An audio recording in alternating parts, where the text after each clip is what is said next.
responsibility တာဝန်ယူပြီးတာဝန်သိရဘာတာဝန်မှမယူခြင်းပဲနဲ့ဘာအခွင့်အရေးမှလည်းလာမတောင်းနဲ့ဘယ်တော့မှမရပါဘူးအဲ့ဒီစကားကိုကျွန်တော်ဒီနေရာမှာမှတ်မှတ်ရရပြောပြစီအခုချိန်မှာအခွင့်အရေးလိုချင်လို့အလုပ်သမားအခွင့်အရေးလယ်သမားအခွင့်အရေးပါတီထဲမှာအခွင့်အရေးစသဖြင့်ပေါ့ဘာတာဝန်မှလည်းမယူဘာတာဝန်မှလည်းမသိပဲနဲ့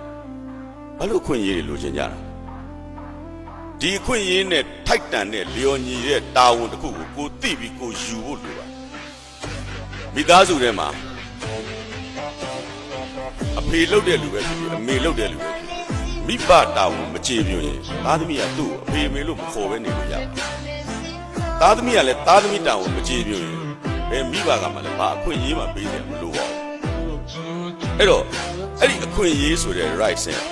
တာဝန်သိပြီးတာဝန်ယူတဲ့ responsibility ကချိတ်ဆက်ဘာတာဝန်မှမရှိဘူးလားဘာတာဝန်မှလည်းမသိဘူးလားဘာအခွင့်အရေးလို့လဲဘာအခွင့်အရေးမှလည်းရလာကြမရှိဘူး